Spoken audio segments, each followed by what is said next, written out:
All right, everyone, good afternoon and welcome to Community Chats for this Wednesday, July 15th.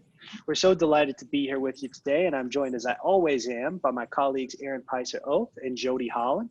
And this is Community Chats. We come to you twice a week, and our goal here is to elevate the voices of people in the Lafayette Oxford University community who are working hard to make a positive difference in our region. And the two guests we have with us today fit the bill just perfectly.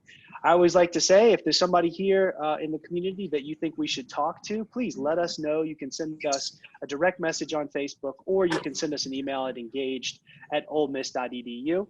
This has been a partnership since day one of Community Chats with Loft, Lafayette Oxford Foundation for Tomorrow. Please visit their website. They do amazing work in our community, and please keep an eye out for their Night for Nonprofits digital event, which will be coming up. And that is something that you don't want to miss.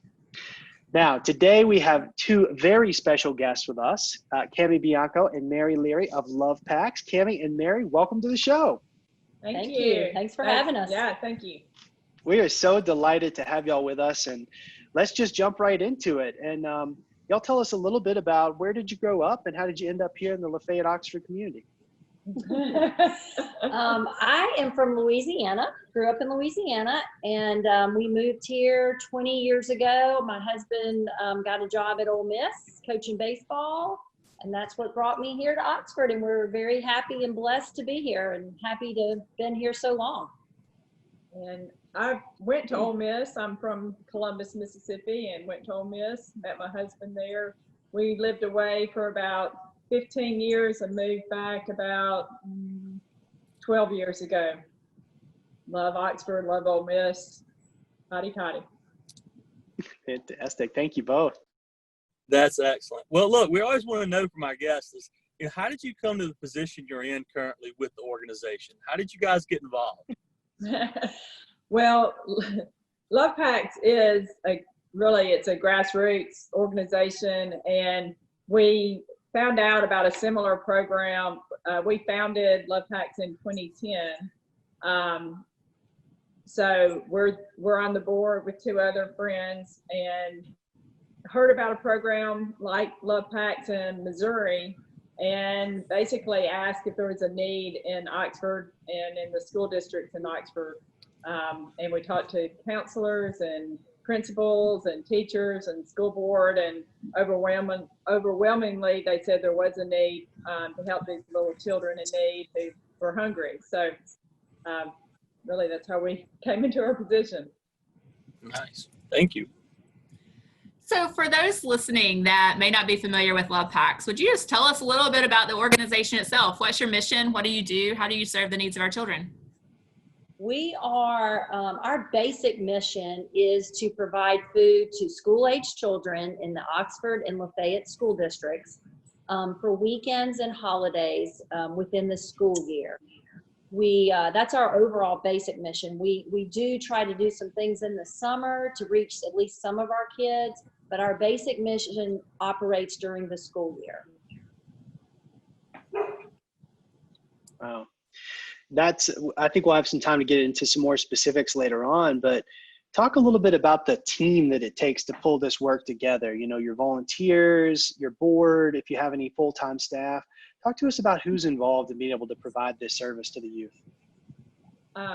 First of all, we are all volunteers. We have no full-time staff. Sorry. Got the dog in the background. But there are four board members, and we kind of do the strategy about Lovepacks. But we have a team of volunteers from the Oxford community who are wonderful. We have the counselors at each school in the school districts help identify the children in need. So we have wonderful counselors and teachers who are identifying these children. Then we have local parents that are really the liaison between Lovepacks and each specific school, and they help get the food from us to the teacher or counselor, and the counselor distribute the food. We call our best volunteers You want to talk about the Yeah, superiors? we call them the heart of Lovepacks. We have a group of students at our middle school and our high school, and then over at Lafayette Elementary, who actually pack all the packs each week for us. It's part of their school curriculum. They're, each of those children are in a special needs program, and that's part of their program is to learn these skills. So the packing and the keeping of the pantries helps them, but in turn is such a huge benefit to us because when we show up on Thursday to distribute, all of the packs are done. So they're our heart of Lovepacks, and they're just a great group of students that pack for us each and every week. And they've really been special because they've helped us so much, but it's also been great because we have other students, cheerleaders, football players, anchor club, that come in and work together with the special needs students. And it's really been like a side benefit of Lovepacks that we have this great community, everyone getting to know everyone, and really because the superiors and the Blue Elite special needs kids are ones that are there every day. They're the bosses. So they're telling the cheerleaders and football players like how it works. So it's been a neat relational situation between the special needs kids and all of us, all of the volunteers. It's a great community. Yeah, it's We've really developed a really good community. That's great. Well, Thank you all. Yeah, it's fantastic stuff you're doing. You talked about your mission and some of the stuff you do during the summer. Can you elaborate more on the programs that you guys offer, or fundraisers that you have? What else do you guys are doing during the summer that you mentioned? I tell you, the greatest thing we have seen with Lovepacks since 2010 is our overall Oxford Lafayette community has really embraced us. We do not, thank God, I guess, never have to really go and ask. We have people that come to us and say, hey, we want to do a golf tournament and let the money go, or we want to have a bowling tournament and the money goes to Lovepacks. And so we've been very blessed. We do have, we're really basically a group of moms that got together and decided we wanted to do this. And we've just been so blessed that our community has jumped on board with us, and they really have handled a lot of our fundraising. I mean, we have social media and it's out there, but people have really come to us. So we should be very proud of our community because it's very, very generous, especially to nonprofits. And we've been luckily a beneficiary a lot of times. So we really haven't asked for much, and we don't have much. We don't have any paid people. And right now we have no overhead because our pantries are inside the school. So for us, every dollar goes to buy food. And so that's been just a blessing. Great. Volunteers want to help, they can check out our Facebook page at Lovepacks, Oxford Lovepacks, and then we have a website which is lovepacksoxford.com. But we welcome, money, cash donations are awesome. We have a P.O. Box 721 in Oxford. Yeah, we're a little old school. We still take checks. We have a PayPal account, but we're not sure how. Yeah, where that is right now. But people can contact us. We love food drives. Like Camie was saying, we've had different groups do different types of fundraisers, and we are open to pretty much anything. We had someone do a pub crawl. Of course, that's probably out right now.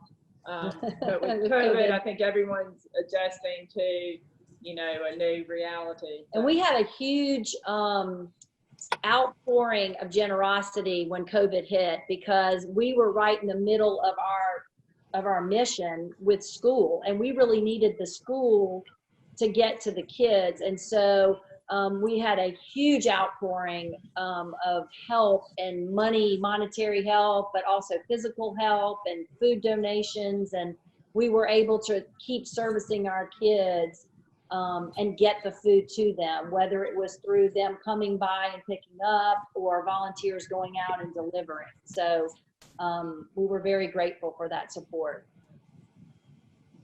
Oh, fantastic. I was just getting ready to ask, what did that look like in COVID when the schools were not operational?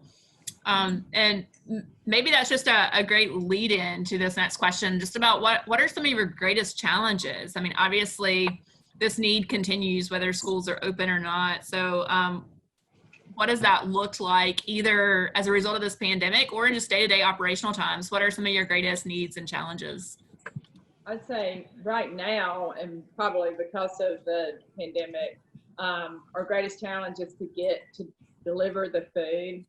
Typically, the way Lovepacks would work is we would pack the food in the pantry, and then the liaison moms, we call them our Lovepack moms, would drive by, pick up the food, and take it to the schools. Well, when school was out, we had to figure out another way to get the food to the children. We had such awesome support. We had coaches and teachers and administrators willing to come by and actually get food and drive it to each child's home. So, I mean, it was such a blessing. But as we're looking forward to this school year, you know, we don't know. It's going to depend on what the schools do. So we're going to really rely on the school's guidance of how we get the food to the children. So we have that need, and along with that is keep the children anonymous, because we get a number from each school. We don't have the names, the volunteers, because we think it's important that they are anonymous, just so they don't have a social stigma of needing the Lovepack. So we have the dual of trying to keep the kids anonymous, yet provide them with the food that they need. Yeah, that's, I mean, at this point, we're not really sure what that's going to look like with, you know, a lot of it will follow the school's lead, both school districts lead, and kind of go from there to try and best meet the needs of our kids. Well, y'all are all volunteers, and so obviously this is a mission of the heart to some degree. You're committed to doing this because you care about our children, and you're those kind of people. What are some of the rewards you've experienced about being involved with Lovepacks? I mean, really, it sounds like you all, since the beginning, you brought this into being. So what are some of the greatest rewards that you get from doing this work? I think one of the biggest things is something we've already touched on is our special needs kids that we work with each week. That has truly been a blessing. We've learned so much from them. They're great teachers. And just about life, and that's been real special. And then getting to work with different people in the community has been awesome. We've partnered with different organizations, Boys and Girls Club, and different things, just trying to get the food to the kids, and then getting to go out into the community and meet so many people that are so generous.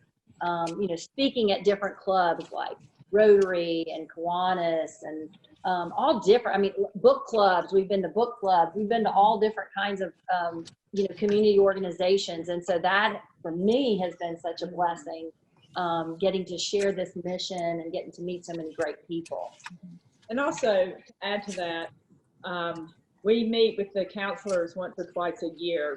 And part of the meeting is just to check on, you know, how's it going? What can we do better? But we also like to hear their stories. Like I said, the children are anonymous, but the counselors hear it, and the counselors have so many stories.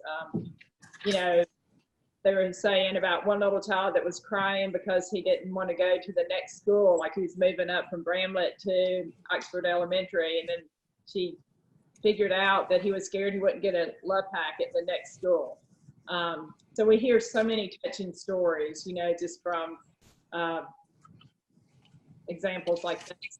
Another child was basically didn't have enough food during the day and was like just savoring his Lovepack so he could just spread it out over the weekend, and they're just heart-wrenching. And so hearing the impact that we're having on these children, I think also just, you know, so meaningful. We're definitely getting more out of it than we're putting in. There's definitely a need in our community, even though we may not really see it, but there's definitely a need. So thank y'all so much. And it is important. I want to ask, if somebody's watching this in the community, or maybe a student on campus sees this video, what's the easiest way for them to contribute or get involved with you guys? What would you tell them? I would probably say, and I would like to say that we have had a lot of help from the university over the years since our inception. Lots of different groups and organizations on campus have reached out to us, whether it just be coming and working in our pantry or doing a food drive. There's a group, this is probably our greatest group is the Gamma Beta Phi's on campus, and they have been with us since almost the very beginning, probably since 2011. Collecting food and bringing it to us. So we are very appreciative of the university community, but the best way is probably to just email us, to send us an email, and then we can better, discuss ways, because, and especially going forward with COVID and not knowing how many volunteers and what that will look like or where our pantry might end up and that kind of thing. So the best thing would be to email us at lovepacks@gmail.com. And that way we can get that conversation going. That would probably be or the best. they could message us on Facebook also. Yes. You can message us at Oxford Lovepacks on Facebook. Good. That's good to know. So this is our 1 minute moment, and you can share any message that you want to with our listeners and with the broader LOU community. I think our biggest thing would just be to realize that Oxford Lafayette is a wonderful place, and there's so many wonderful blessings, but there are people in need, and there are children in need and children who are hungry. Even though we may not see it on our streets like a lot of other communities, it is there. And there are children and families really hurting, and especially now with COVID, but even before, people were hungry. And I think the speak is that, people always ask and they're shocked, and it is a problem. It is here in Oxford. And so if there's any way you can help, and we're not the only organization that fights hunger. There are a lot of great nonprofits that do great things in our community. So if that's something, reaching your heart, then go out and find out how to get involved, because there are people in need. Amen. Wow. Well, thank you two so much for all the work that you do for the youth of our community through Lovepacks. You're making a difference in so many lives, and all the connections you've made with others, adults in our community through this work. I think that that's the kind of web that allows us to sustain healthy and vital community. So thank you all for doing that work, for being part of the solution. And for those of you who want to follow up with Lovepacks, we're going to link their Facebook page in the comments of this video. And you can reach them at lovepacks@gmail.com. So please, if you'd like to get involved with this important work, don't hesitate to reach out with Camie and Mary. We are so grateful to have you two on the show today. Thank you. Thank you so all much for having us. We enjoyed it. Sorry about the glitch. It's all good. We're living in that technological moment. So for our listeners today, please like this video, share this video, make sure folks in your networks see this video so that they can know about the important work Lovepacks is doing. And on this Friday, we're delighted to announce we'll have Denise Straub with the Exchange Family Center, who will join us on Community Chats. You do not want to miss that interview to hear about the amazing work that's going on there. In the meantime, stay safe, stay engaged, and we'll see you on Friday with Community Chats.